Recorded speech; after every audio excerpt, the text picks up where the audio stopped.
10 ವರ್ಷ 7-8 ವರ್ಷ ಕಳೆದ ಮೇಲೆ ತರಳಬಾಳು ಈ ಹುಣ್ಣಿಮೆ ಕಾರ್ಯಕ್ರಮಕ್ಕೆ ನಾನು ಬರೋ ಹಂಗಾಗಿದೆ. ಮಧ್ಯದಲ್ಲಿ ಯಾಕೆ ಬರಲಿಲ್ಲ ಅನ್ನೋದಕ್ಕೆ ಉತ್ತರಗಳನ್ನ ಕೆಲವು ಸರಿ ಕೊಡೋದು ಕಷ್ಟ ಆಗುತ್ತೆ. ಹಾಗಾಗಿ ಅದನ್ನ ಅಲ್ಲಿಗೆ ಬಿಟ್ಬಿಟ್ಟು ಮುಂದಕ್ಕೆ ಹೋಗ್ಬೋದು. ಆದ್ರೆ 10 ವರ್ಷನೋ 8 ವರ್ಷನೋ ಕಳೆದ ಮೇಲೆ ನಾನು ಇಲ್ಲಿಗೆ ಬಂದಾಗ ನೋಡಿದ್ದು 2 ಅಥವಾ 3 ಬದಲಾವಣೆ ಆಗದೇ ಇರೋದು.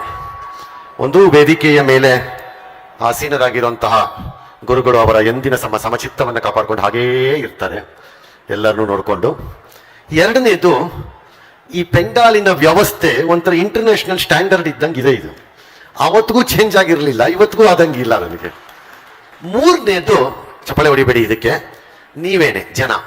ಅವತ್ತು ಆ ಊರಲ್ಲೂ ಹಿಂಗೆ ಕೂತಿದ್ರು, ಈ ಊರಲ್ಲೂ ಹಂಗೆ ಕೂತಿದ್ದೀರಿ. ಬಹಳ ಆಶ್ಚರ್ಯ ನನಗೆ. ಕಾಡಿ ಬೇಡಿ ನಮಸ್ಕಾರ ಹಾಕಿ ಕೈಕಾಲಿಗೆ ಬಿದ್ರು ಕೂತ್ಕೊಳ್ಳದೆ ಇರೋ ಜನ. ಅಮ್ಮ ಅಪ್ಪ ತಾಯಿ ತಂಗಿ ಯಾರು ಹೇಳಿದ್ರೆ 3 ನಿಮಿಷ ಮಾತಾಡ್ತಾ ಇದ್ರೆ 16 ಸರಿ ಮೊಬೈಲನ್ನ ತಿರುಚೋ ಅಂತಹ ನಮ್ಮ ಇವತ್ತಿನ ದಿನದಲ್ಲಿ ನೀವು ಇಷ್ಟೊಂದು ತಾಳ್ಮೆಯಿಂದ ಕೂತಿದ್ದೀರಿ ಅಂತಂದ್ರೆ ನಂಗೆ ಬಹಳ ಆಶ್ಚರ್ಯಪ್ಪ.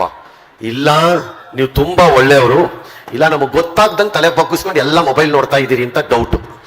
ಎರಡರಲ್ಲಿ ಒಂದು ಯಾವುದೋ ಗೊತ್ತಿಲ್ಲ. ನಮ್ಮ ಮಿತ್ರರು ಕೇರಳದ ಅಧಿಕಾರಿಯಾಗಿರುವಂತವರು ನಮ್ಮ ಮೀಡಿಯಾ ಬಗ್ಗೆ ಏನೋ ಒಂದಷ್ಟೆಲ್ಲ ಹೇಳಿದ್ದಾರೆ. ಏನ್ ಅಲ್ಟಿಮೇಟ್ಲಿ ನಾವು ಒಳ್ಳೆಯವರ ಕೆಟ್ಟವರ? ಯಾರು ಕೆಟ್ಟವರಿಲ್ಲ, ಯಾರು ಒಳ್ಳೆಯವರಿಲ್ಲ. ಒಳ್ಳೆಯವರಾಗೋದು ಅಥವಾ ಕೆಟ್ಟವರಾಗೋದನ್ನ ನಾವೇ ತೀರ್ಮಾನ ಮಾಡ್ಕೋಬೇಕು. ಅದನ್ನ ಇನ್ನೊಬ್ರು ನಮ್ಮನ್ನು ಒಳ್ಳೆಯವರು ಮಾಡ್ಬಿಡ್ತಾರೆ ಅಂತಾನೋ, ಅವನು ಬಂದು ನನ್ನನ್ನು ಕೆಟ್ಟವನು ಮಾಡ್ಬಿಟ್ಟ ಅಂತಾನೋ ಅನ್ಕೊಳ್ಳೋದು ನಮ್ಮ ಮೂರ್ಖತನ. ಅವನು ಬಂದು ಗುಂಡು ಹಾಕು ಅಂತ ಹೇಳ್ತಾನೆ, ಗುಂಡು ಹಾಕಿದ್ನ ಅಂತಾನೆ. ಅವನು ಬಂದು ಕಳತನ ಮಾಡು ಅಂತ ಹೇಳಿದಾನೆ, ಕಳತನ ಮಾಡಿರೋದ್ನ ಅಂತಾನೆ.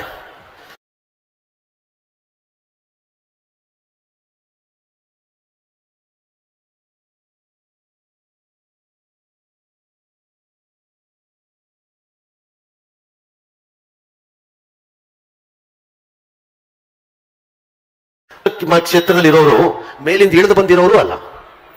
ಮಾಧ್ಯಮ ನಿಮ್ ತರನೇ ಸಮಾಜದ ಇನ್ನೊಂದು ಭಾಗ ಅಷ್ಟೇ. ರೈತಾಪಿ ವರ್ಗ ಹೆಂಗಿದೆಯೋ, ಅಥವಾ ಸರ್ಕಾರಿ ನೌಕರರ ವರ್ಗ ಹೇಗಿರುತ್ತೋ, ಅಥವಾ ವಕೀಲರ ವರ್ಗ ಹೇಗಿರುತ್ತೋ, ಡಾಕ್ಟರ್ ಹೆಂಗಿರ್ತಾರೋ ಹಂಗೆ ಮಾಧ್ಯಮದವರು ಅಷ್ಟೇ. ಅವ್ರೇನ್ ಮೇಲಿಂದ ಇಳಿದು ಬಂದಿಲ್ಲ. ಅವರು ಶ್ರೀಸಾಮಾನ್ಯರೇ. ಅವ್ರ ದೇಹದಲ್ಲೂ ರಕ್ತ ಮಾಂಸ ಅದೇನೆ, ಏನ್ ದೊಡ್ಡ ವ್ಯತ್ಯಾಸ ಇಲ್ಲ. ಹಾಗಾಗಿ ಅವ್ರು ಮಾಡಿದ್ದೆಲ್ಲ ಸರಿ ಇರಬೇಕು ಅಂತಾನೋ ಅಥವಾ ಅವ್ರು ಮಾಡಿದ್ದೆಲ್ಲ ತಪ್ಪಾಗ್ತಾ ಇದೆ ಅಂತಾನೋ ಪರಿಭಾವಿಸ್ಬೇಕಾದ ಅವಶ್ಯಕತೆನೇ ಇಲ್ಲ. ನನಗಿದು 35, 38, 40 ವರ್ಷದ ಹತ್ತಿರದ ಅನುಭವ ನನಗೀಗ. ಮಾಧ್ಯಮ ಆರಂಭ ದಿನದಿಂದ ನೋಡ್ಕೊಂಡು ಬಂದಿದ್ದೀನಿ. ನನ್ನ ನಿಲುವು ಒಂದಿದೆ, ಆ ನಿಲುವಿನ ಪ್ರಕಾರ ನಾನು ಕೆಲಸ ಮಾಡ್ತಿದ್ದೀನಿ. ಇನ್ನೊಬ್ರು ಯಾರೋ ಕೆಲಸ ಮಾಡ್ತಿದ್ದಾರೆ, ಅವ್ರು ಇನ್ನೊಂದು ಪ್ರಕಾರ ಮಾಡ್ತಿದ್ದಾರೆ. ಇವತ್ತು ಮಾಧ್ಯಮ ಅಂದ್ರೆ ಹಳೆ ಕಾಲದ ಮಾಧ್ಯಮ ಅಲ್ಲ. ಪತ್ರಿಕೆ ಇದ್ದಾಗ ಪತ್ರಿಕೆಯಲ್ಲಿ ಬೆಳಗ್ಗೆ ಬಂದಿದ್ದೇ ಸತ್ಯ, ಪರಮ ಸತ್ಯ. ಅದನ್ನ ಬಿಟ್ಟು ಬೇರೆ ದಾರಿ ಇರಲಿಲ್ಲ. ನಂತರ ಆಕಾಶವಾಣಿ ಕೇಳಿಸ್ಕೊಂಡು ಕೂತಿದ್ದಾಗ ಆಕಾಶವಾಣಿಲಿ ಬಂದಿದ್ದೇ ಸತ್ಯ. ಅದಾದ್ಮೇಲೆ ಟಿವಿಲಿ ಬಂದ ಮೇಲಂತೂ ಟಿವಿಲಿ ಬಂದಿದ್ದೇ ಸತ್ಯ. ಈಗ ಸೋಷಿಯಲ್ ಮೀಡಿಯಾಲ್ ಬಂದಿದ್ದೆಲ್ಲ ಸತ್ಯ.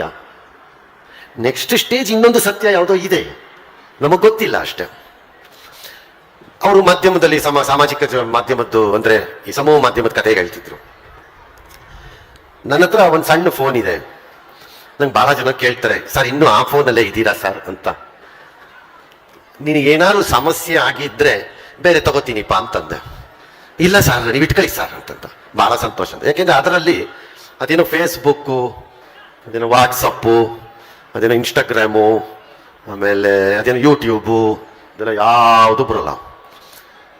ನನ್ನ ಆಪ್ತ ಗೆಳೆಯರುಗಳು ಕೆಲವರು ಕೇಳ್ತಾರೆ, ಮತ್ತೆ ಯಾಕೆ ಇಟ್ಕೊಂಡಿದೀಯಾ ಅಂತ. ನನಗೆ ಅದ್ರಲ್ಲಿ 2 ಬಟನ್ ಗೊತ್ತಿದೆ, ಒಂದು ಹಸಿರುದು ಇನ್ನೊಂದು ಕೆಂಪುದು. ಒತ್ತೀನಿ ಅಷ್ಟೇ, ನನಗೆ ಸಾಕದು.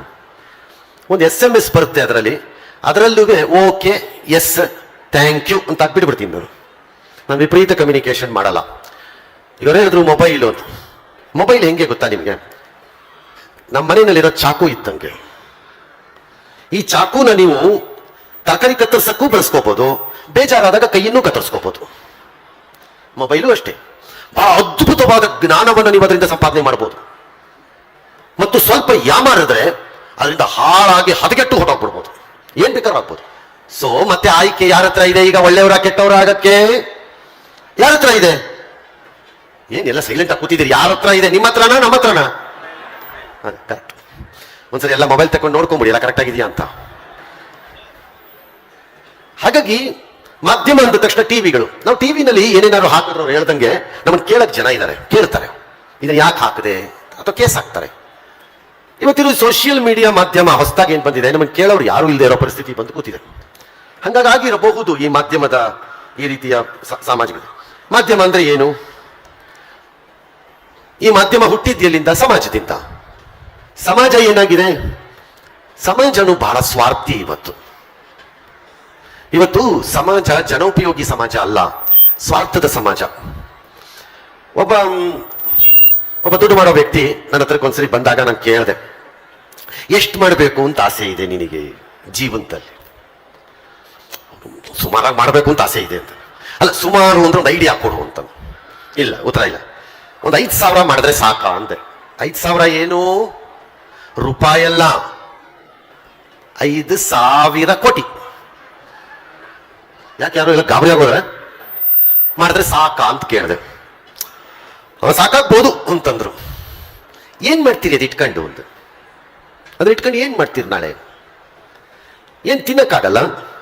ದಿನ ಬೆಳಿಗ್ಗೆ ಹೊಸ ಶರ್ಟ್ ಹಾಕೊಂಡ್ರು ವರ್ಷಕ್ಕೆ 365 ಶರ್ಟ್. ಹಬ್ಬ ಅಂದ್ರೆ 5,000 ರೂಪಾಯಿ ಬ್ರಾಂಡೆಡ್ ಶರ್ಟ್ ಆದ್ರೂ ನನ್ನ ಹತ್ರ 5,000 ಕೋಟಿ ಇದೆ ಅನ್ನೋ ಕಾರಣಕ್ಕೆ 5,000 ಕೋಟಿ ವ್ಯಾಲ್ಯೂದು ಕಾರ್ ಇಲ್ಲ. ಕಾರ್ಗೆ ಹಬ್ಬ ಅಂದ್ರೆ ಹೈಯೆಸ್ಟ್ ಕಾರ್ ವ್ಯಾಲ್ಯೂ 15 ಕೋಟಿನೋ 20 ಕೋಟಿನೋ. ಅದ್ರ ಮೇಲೆ ಕಾರ್ ಇಲ್ಲ. ನಿಮ್ಮ ಹತ್ರ ದುಡ್ಡು ಇರ್ಬೋದು, ಬಟ್ ಕಾರ್ ಇಲ್ಲ. ಹೊಲಿ ಹೋಟ್ಲಿಗೆ ಹೋಗೋಣ ಅಂದ್ರೆ ಎಷ್ಟೇ ದುಡ್ಡು ಇರಲಿ, ಆ ಹೋಟ್ಲಲ್ಲಿ ಹೈಯೆಸ್ಟ್ ರೂಮ್ ಅಂದ್ರೆ 3 ಲಕ್ಷನೋ 2 ಲಕ್ಷನೋ. ಬಹಳ ದೊಡ್ಡ ಹೋಟ್ಲು ಅಂತಂದ್ರು. ವಿಮಾನಕ್ಕೆ ಹೋದ್ರೆ ಅದು ಯಾವ್ದೋ ಬಿಸಿನೆಸ್ ಕ್ಲಾಸೋ, ಅದೇನು ಎಕ್ಸಿಕ್ಯೂಟಿವ್ ಕ್ಲಾಸೋ, ಯಾವ್ದೋ ಒಂದು ಕ್ಲಾಸು. ಅದಾದ್ಮೇಲೆ ಕ್ಲಾಸ್ ಇಲ್ಲ. ಇವನ ಹತ್ರ 5,000 ಕೋಟಿ ಅಂತ ಹೇಳ್ಬಿಟ್ಟು ಅವ್ನು ಪೈಲಟ್ ಏನ್ ಕರ್ಕೊಂಡಾಗ ಒಂದು ತೊಡೆ ಮೇಲೆ ಕೂರಿಸ್ಕೊಳ್ಳಲ್ಲ. ಅವನೇನ್ ಕೂರಿಸ್ಕೊಳ್ಳಲ್ಲ. ಏನ್ ಮಾಡ್ತೀಯ ದುಡ್ಡನ್ನ ಅಂದೆ. ನಿಮ್ಗೆ ಅವೆಲ್ಲ ಅರ್ಥವಾಗಲ್ಲ ಅಂದ. ಬಹಳ ಕರೆಕ್ಟ್ ಅಂದೆ, ಬಹಳ ಕರೆಕ್ಟ್. ಸ್ವಾರ್ಥಕ್ಕೆ ಬಂದಾಗ ನಾನು ಯಾಕೆ ಕೆಲವು ಕೆಲಸಗಳನ್ನ ಮಾಡ್ತಿದ್ದೀನಿ ಅನ್ನೋ ಅರಿವೇ ಇರಲ್ಲ ಅದು. ಯಾಕೆ ನಮ್ಮ ರೈತಾಪಿ ಜನನ ನಾವು ಮುಗ್ಧರು ಅಂತ ಬಣ್ಣಿಸ್ತೀವಿ ಅಲ್ಲಲ್ಲಿ ಕಥೆಗಳಲ್ಲಿ, ಕವನಗಳಲ್ಲಿ, ಹಾಡುಗಳಲ್ಲಿ, ಮತ್ತೊಂದರಲ್ಲಿ ಮಗದೊಂದರಲ್ಲಿ ಯಾಕೆ ಬಣ್ಣಿಸ್ತೀವಿ ನಮ್ಮ ರೈತಾಪಿ ಜನರನ್ನ ಮುಗ್ಧರು ಅಂದ್ರೆ ದುಡಿತದ ಆತುರದಲ್ಲಿ ಅವರಿಗೆ ಈ ಬೇರೆ ಸ್ವಾರ್ಥದ ಚಿಂತನೆಗಳು ಬರೋದೇ ಇಲ್ಲ. ಅವ್ರಿಗೆ ಬರೋದೇ ಇಲ್ಲ ಅದು. ಅದಕ್ಕೆ ಅವ್ರು ಹಂಗಿರ್ತಾರೆ. ಹೋದ ತಕ್ಷಣ ಮಲ್ಕತಾರೆ ಸಂಜೆ ಹೊತ್ತಲ್ಲಿ ನೆಮ್ಮದಿ ಆಗತ್ಲ ಕಡೆಗೆ. ನಮ್ಗೆ ಹಂಗಲ್ಲ, ಮಾಡ್ತಾನೆ ಇರ್ತೀವಿ. ಏನಕ್ಕೆ ಏನ್ ಗೊತ್ತಿಲ್ಲ. ಈ ಸ್ವಾರ್ಥದ ಬದುಕಿದ್ದಾಗ ನೀವು ಸಮಾಜದಿಂದ ಬಂದ ಮಾಧ್ಯಮ, ಪೇಪರ್ನವರೋ ಟಿವಿನವರೋ ಯಾರು ಹಾಕೊಳ್ಳಿ, ಅವರು ಎಲ್ಲರಿಗೂ ಒಳ್ಳೇದು ಮಾಡೋ ತರ ಇರಬೇಕು ಅಂತ ನಿರೀಕ್ಷೆ ಹೆಂಗ್ ಮಾಡ್ತೀರಿ? ಟಿವಿನವ್ರೇನ್ ಸ್ವಾರ್ಥಿಗಳಲ್ವೇನು? ಅಥವಾ ಪೇಪರ್ನವ್ರೇನ್ ಸ್ವಾರ್ಥಿಗಳಾಗಲ್ವಾ? ಹೇಗ್ ನಿರೀಕ್ಷೆ ಮಾಡ್ತೀರಿ ಅದನ್ನ ನೀವು? ಇವತ್ತು ನಮ್ಮ ದೇಶಕ್ಕೆ ಬಹಳ ದೊಡ್ಡ ಸಮಸ್ಯೆ ಇರೋದು ಒಂದೇನೆ. ನಮ್ಮ ದೇಶ ಕೆಟ್ಟ ದೇಶ ಅಲ್ಲ. ನಮ್ಮ ದೇಶಕ್ಕೇನು ಕೊರತೆ ಇಲ್ಲ. ನಮ್ಮ ದೇಶದಲ್ಲಿರುವಂತಹ ಒಳ್ಳೆ ಜನರಷ್ಟು ಇನ್ನೊಂದು ದೇಶದಲ್ಲಿ ಸಿಕ್ಕಲ್ಲ. ನಾನು ತುಂಬಾ ದೇಶ ನೋಡ್ಬಿಟ್ಟಿದ್ದೀನಿ, ಮತ್ತೆ ಕೆಲಸನೂ ಮಾಡಿದ್ದೀನಿ ಬೇರೆ ದೇಶದಲ್ಲಿ. ನಾನು ನೋಡಿದ್ದೀನಿ. ನಮ್ಮಲ್ಲಿ ತಲೆ ಓಡಿಸಿ ಕೆಲಸ ಮಾಡೋಕ್ಕೆ ಜನರ ಕೊರತೆನೂ ಇಲ್ಲ. ನಮ್ಮಲ್ಲಿ ಪ್ರಾಬ್ಲಮ್ ಆಗಿರೋದು ಏನು ಅಂದ್ರೆ, ನಾವೆಲ್ಲರೂ ನಮ್ಮನ್ನ ಬಿಟ್ಟು ನಾವು ಬೇರೆ ಚಿಂತೆ ಮಾಡ್ತಿಲ್ಲ. ನಾವು ಯಾರು ಚಿಂತೆ ಮಾಡ್ತಿಲ್ಲ. ಅದರ ಪರಿಣಾಮ ಸಮಾಜ, ಸೋಷಿಯಲ್ ಮೀಡಿಯಾ ಎಲ್ಲ ಕಡೆ ಕಾಣುತ್ತೆ. ಇವತ್ತು ಆ ಸೋಷಿಯಲ್ ಮೀಡಿಯಾನಲ್ಲಿ ಏನಪ್ಪಾ ಅಂತಂದ್ರೆ, ಅವನು ಎಷ್ಟು ಕೋತಿ ತರ ಆಡಿದ್ರೆ ಹೈಯೆಸ್ಟ್ ಜನ ನೋಡ್ತಾರೆ ಅಂತ ಅವ್ನು ಟ್ರೈ ಮಾಡ್ತಾನೆ. ಲೆಕ್ಕ ಹಾಕಿ ಅವನು ಹೈಯೆಸ್ಟ್ ಕೋತಿ ತರ ಆಡ್ಬೇಕು. ಅವನು ಕೆಟ್ಟದ್ದು ನೀನೇನೋ ಮಾಡ್ಬೇಕು. ಅವನು ಅದನ್ನು ನಾವು ನೋಡ್ಬೇಕು. ಒಂದು ಖ್ಯಾತ ಹೆಣ್ಣು ಮಗಳು ಫಿಲಂ ತಾರೆ ಆಕ್ಸಿಡೆಂಟಲ್ ಹೋಗ್ಬಿಟ್ಟಿದ್ದಾಳೆ. ಆಕೆಯ ಮನೆಯ ಸುತ್ತಲೂ ಆಕೆ ದಿನ ಜಗಳ ನಡೀತಿದೆ. ಅದಕ್ಕೆ ಆಕೆಯ ಮನೆಯ ಸುತ್ತಲೂ ಸಂಸ್ಕಾರ, ಆಕೆಗೆ ಇದು ನಿಧನ ಆದ್ಮೇಲೆ ಆಗಿರೋ ಕಾರ್ಯಗಳೆಲ್ಲ ಸರಿಯಾಗಿ ಆಗಿಲ್ಲ ಅಂದ್ಬಿಟ್ಟು ಭೂತ ಪಿಚಾಚಿ ತಿರುಗ್ತಾ ಇದೆಯಂತೆ. ಅದಕ್ಕೆ ಅವ್ರ ಮನೆಯಲ್ಲಿ ಸಿಕ್ಕಾಪಟ್ಟೆ ಜಗಳ ಆಗ್ತಿದೆಯಂತೆ. ಅದಕ್ಕೆ ಶಾಂತಿ ಆಗ್ಬೇಕು ಅಂತ. ಇದು ಒಂದು ಕತೆ. ಟಿವಿನಲ್ಲಿ ಒಂದು ಅರ್ಧ ಗಂಟೆ ಕಾರ್ಯಕ್ರಮ ಚೆನ್ನಾಗಿ ಬಂದಿದೆ. ಅವತ್ತಿನ ದಿನನೇ ನನ್ನಂತಹ ಮೂರ್ಖ ಇನ್ನೊಬ್ಬ ಇಲ್ಲ, ನನ್ನ ಭ್ರಮೆ. ನಾನು ಮಾತಾಡೋ ಟಿವಿಲಿ ಕೂತ್ರೆ ಜನ ಹಂಗೆ ಕುತ್ಕೊಂಡು ನೋಡ್ಬಿಡ್ತಾರೆ ಅಂತ ನನ್ನ ಭ್ರಮೆ. ಯಾಕಂದ್ರೆ ನನಗೆ ಹಂಗೆ ಹೇಳಿದ್ದಾರೆ, ಸರ್ ಏನ್ ಸರ್ ಮಾತಾಡ್ತೀರಿ ಸರ್, ಏನ್ ಚೆನ್ನಾಗಿ ಹೇಳ್ತೀರಿ ಸರ್, ಏನ್ ಲಾಸ್ಟ್ ಅಲ್ಲಿ ಹೇಳೋದಿನ್ ಗೊತ್ತಾ, ಚೆನ್ನಾಗಿ ಬೈತೀರಿ ಬಿಡಿ ಸರ್ ಅಂತಾರೆ. ನಾನೇನು ಅನ್ಕೊಂಡಿದ್ದೆ, ಇಲ್ಲ ನಾನು ನೋಡ್ತಾರೆ ಅನ್ಕೊಂಡು. ಈ ಕಾರ್ಯಕ್ರಮ ಆಗಿದ್ದ ನೆಕ್ಸ್ಟ್ ಕಾರ್ಯಕ್ರಮ ನಂದು. SLC ಮಕ್ಕಳು ನಾಳೆ ಎಕ್ಸಾಮ್ಗೆ ಹೋಗ್ತಾ ಇವೆ. ಆ ಮಕ್ಕಳ ಜೊತೆ ಕೂತ್ಕೊಂಡು ಹೆಂಗೆ ನೀವು ಪ್ರೆಷರ್ ಸಿಕ್ಕಾಕದೆ ಎಕ್ಸಾಮ್ ಬರೀಬೇಕು ಅಂತ ಮಕ್ಕಳ ಜೊತೆ ಪ್ರೋಗ್ರಾಮ್ ಮುಗಿಸಿ ಆಚೆ ಬಂದ್ರೆ ನನ್ನ ಮೊಬೈಲ್ಗೆ ಒಂದು 4-6 ಮೆಸೇಜ್. ಬಹಳ ಚೆನ್ನಾಗಿತ್ತು ರಂಗನಾಥ್ ಅಂತ. ನಾನೇನ್ ಅನ್ಕೋಬೇಕು, ಚೆನ್ನಾಗಿದೆ ಅನ್ಕೋಬೇಕು. ವಾರ ಕಳೆದ ಮೇಲೆ ನಮ್ಮ ಟಿವಿನಲ್ಲಿ ಯಾವ್ಯಾವ ಕಾರ್ಯಕ್ರಮ ಎಷ್ಟು ಜನ ನೋಡಿದ್ರು ಅನ್ನಕ್ಕೆ ರೇಟಿಂಗ್ ಅಂತ ಕೊಡ್ತಾರೆ. ಅದನ್ನ ಬಂತರು ಅದು ಬಂದಾಗ ಅದೆಷ್ಟೋ ಪಾಯಿಂಟ್ಸ್ ತರ ಕೊಡ್ತಾರೆ. ನಾನು ನಿಮ್ಗೆ ಜನರು ಎಷ್ಟು ಜನ ನೋಡಿದ್ದಾರೆ ಅನ್ನೋ ತರ ಕನ್ವರ್ಟ್ ಮಾಡಿ ಹೇಳ್ತೀನಿ ಅಷ್ಟೇ, ಪರಿವರ್ತನೆ ಮಾಡಿ. ನಮ್ದು SLC ಕಾರ್ಯಕ್ರಮ 1000 ಜನ ನೋಡಿದ್ರೆ ಬೂತದ ಕಾರ್ಯಕ್ರಮನ 10,000 ಜನ ನೋಡಿದ್ರು. ಎಲ್ಲಿಂದ ಬಂತಿದು? ಸಮಾಜದಿಂದಾನೇ. ಹಂಗಾಗಿ ಆಯ್ಕೆನ ನಾವು ಮಾಡ್ಕೋಬೇಕು. ನನಗೇನು ಬೇಕು? ಪುಕ್ಕಟ್ಟೆ ಸಣ್ಣ ಹಣಕಾಸು ಸಂಸ್ಥೆಯ ವ್ಯಕ್ತಿಗಳು ನಮ್ಮ ಊರಿಗೆ ಬಂದ್ಬಿಟ್ಟು ಇದು ಮೈಕ್ರೋ ಫೈನಾನ್ಸ್ ಅಲ್ಲಿ ಸಾಲ ಕೊಡ್ತಿದ್ದಾನೆ ಅಂತ ಅಂದ್ಬಿಟ್ಟು ನಾನು ಕಂಡು ಕಡೆ ಎಲ್ಲ ಬಗದು ಜೋಬಳಿ ಕಾಕೊಂಡು ಕೂತ್ಬಿಟ್ಟು ಆಮೇಲೆ ಲಬ ಅಂತಂದ್ರೆ ಯಾವನ್ ಕೇಳಕ್ ಬರ್ತಾನೆ? ಆಯ್ಕೆ ಯಾರ ಕೈಯಲ್ಲಿದೆ? ನಿಮ್ ಕೈಯಲ್ಲಿದೆ. ನೀವು ತಗೋಬಾರ್ದು. ನಿಮಗ್ ಶಕ್ತಿ ಇಲ್ಲದೆ ಇದ್ದಾಗ ಮುಟ್ಕೂಡ್ದು ಅದನ್ನ. ಸಿಂಪಲ್. ನಮ್ಮ ಅಪ್ಪ ಅಮ್ಮ ಹೇಳಿದಂಗೆ ಹಾಸಿಗೆ ಚಾಚಿದಷ್ಟು ಕಾಲ್ ಚಾಚು ಅಂತಂದಂಗೆ ಹಾಸಿಗೆ ಇದ್ದಷ್ಟು ಕಾಲ್ ಚಾಚುದಂಗೆ ಚಾಚ್ಕೊಂಡು ಸುಮ್ಮನೆ ಇರ್ಬೇಕು. ತಗೊಂಡು ಒಯ್ಯೋ ಅಂತ ಯಾವನ್ ಕೇಳ್ತಾನೆ? ಅದಕ್ಕೋಗಿ ನಾನು ಸಾಯ್ತೀನಿ ಅಂತ. ಹುಟ್ಟಿರೋದು ಸಾಯಕ್ಕೇನು? ಯಾಕೆ ಸಾಯ್ಬೇಕು ನಾವು? ಮೊನ್ನೆ ಮುಖ್ಯಮಂತ್ರಿಗಳು ಅದಕ್ಕೆ ಕಾನೂನು ತರಬೇಕು ಅಂತಂದಾಗ ಅದ್ರ ಚರ್ಚೆಗಳು ನಡೀತಿದ್ದಾಗ ನಾನು ಒಂದು ಮಾತು ಕೇಳಿದೆ. ಅವ್ರನ್ನ ಕಾಸು ಕೊಟ್ಟು ಅವ್ನು ಕೊಡಲ್ಲ ಅಂತಂದವನ್ನ ಪ್ರೊಟೆಕ್ಟ್ ಮಾಡಕ್ಕೆ ಕಾನೂನು ಯಾಕೆ ತರಬೇಕು ಅಂತ. ಯಾರಿದ್ರದ್ದು ಆಯ್ಕೆ ಮಾಡ್ಕೋಬೇಕೀಗ? ನಾವೇನ್ ಮಾಡ್ತೀವಿ ಮಾಧ್ಯಮದಲ್ಲಿ? ಮುಗ್ಧ ರೈತನ ಆತ್ಮಹತ್ಯೆ, ಮೈಕ್ರೋ ಫಿನಾನ್ಸ್ನವರ ಕಿರುಕೊಳಕ್ಕೆ ಆತ್ಮಹತ್ಯೆ ಅಂತ ಹಾಕಿ ಬಹಳ ದಿನಕ್ಕೆ ಇನ್ನಷ್ಟು ಸಾಲ ತಗೊಳ್ಳೋದು ಮಾಡಕ್ಕೆ ಬಿಡ್ತೀವಿ ಬೇಕಾದ್ರೆ. ಹಾಗಾಗಿ ಮಾಧ್ಯಮಗಳು ಅಂದ ತಕ್ಷಣ ನಾವು ಮೇಲಿಂದ ಇಳಿದು ಬಂದಿಲ್ಲ. ನಾವು ಹೇಳಿದ್ದೆಲ್ಲ ಸತ್ಯ ಅನ್ನುವಲ್ಲ, ನಾವು ಹೇಳೋದೆಲ್ಲ ಸುಳ್ಳು ಅಂತನೂ ಅಲ್ಲ. ಅದು ಸತ್ಯ ಅನ್ನೋ ಸುಳ್ಳು ಅನ್ನೋ ಆಯ್ಕೆ ಮತ್ತೆ ಸ್ವಂತ ಬುದ್ಧಿ ನಮ್ಮ ಕೈಯಲ್ಲಿರ್ಬೇಕು. ಇನ್ಯಾವನೋ ಹೇಳಿದ್ದನ್ನು ಕೇಳ್ಕೊಂಡು ಕೂತ್ಕೊಳಕ್ಕಲ್ಲ.